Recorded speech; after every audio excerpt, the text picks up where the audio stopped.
Assalamualaikum dan salam sejahtera bersama saya Nur Azira Awang dalam Buletin Pahang edisi petang khas Sidang Dewan Negeri Pahang 25 Ogos 2021. Kerajaan Pahang telah berjaya meningkatkan nilai perdagangan utama negeri sebanyak 13.5% atau 3.48 bilion pada 2020. Yang Amat Berhormat Menteri Besar Pahang, Datuk Seri Haji Warosdi Wan Ismail berkata, sumber perdagangan utama Pahang yang terdiri daripada ekspor dan import itu bernilai 42.4 bilion pada 2020.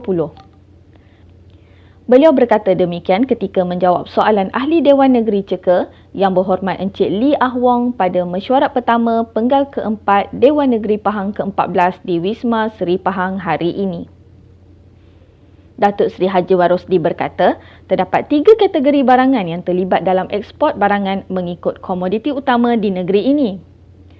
Antara ekspor barangan utama Pahang pada tahun 2020 adalah berasaskan besi dan keluli bernilai 10.5 bilion dengan pertumbuhan positif kepada 10.492 bilion pada tahun 2020 berbanding 3.94 bilion pada 2019 iaitu peningkatan sebanyak 166.4%. Bagi sektor oleokimia yang berasaskan kelapa sawit pula menurun sebanyak 21.8% manakala minyak kelapa sawit menurun kepada 23% atau 1.978 bilion.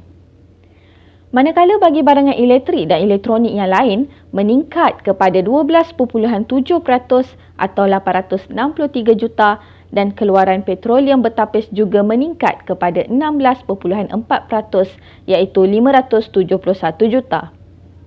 Tambah beliau lagi, bagi import barangan utama di negeri ini iaitu keluaran petroleum bertapis menunjukkan peningkatan pada tahun 2020 berbanding pada 2019.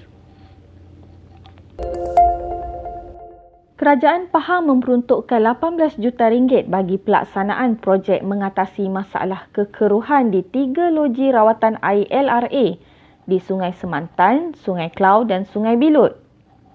Yang Amat Berhormat Menteri Besar Pahang, Datuk Seri Haji Warosdi Wan Ismail berkata, ini melibatkan pembinaan tangki pra-pemendapan di kesemua LRA terlibat. Katanya, tangki pra-pemendapan ini berfungsi untuk menakung air mentah yang keruh untuk tempoh masa tertentu di mana proses perawatan air mentah yang ditakung ini akan dibuat dengan menggunakan bahan kimia yang bersesuaian untuk merendahkan nilai kekeruhan kepada nilai kekeruhan yang boleh dirawat oleh LRA berkenaan. Beliau berkata demikian ketika menjawab soalan dari Ahli Dewan Negeri Tras Yang Berhormat Encik Chow Yu Hui pada sesi soal jawab mesyuarat pertama Penggal keempat Dewan Negeri Pahang ke-14 di Wisma Seri Pahang. ADN Trust sebelum itu meminta penjelasan mengenai status projek 18 juta ringgit yang diguna untuk mengatasi masalah kekeruhan air di ketiga-tiga loji rawatan air dan langkah yang akan digunakan oleh projek ini untuk membersihkan kekeruhan air sungai. Beliau berkata, bagi status kemajuan ketiga-tiga projek berkenaan, 2 daripadanya mengalami sedikit kelewatan daripada jadual sebenar. Bagi LRA Sungai Bilut, kos kontrak bernilai RM7,641,196.60 bermula pada 27 April 2021 dan dijangka selesai pada 26 April 2022. Kerja-kerja di LRA Sungai Bilut lewat 3% daripada jadual sebenar, namun demikian kerja-kerja tanah bagi platform level dan piling survey telah selesai.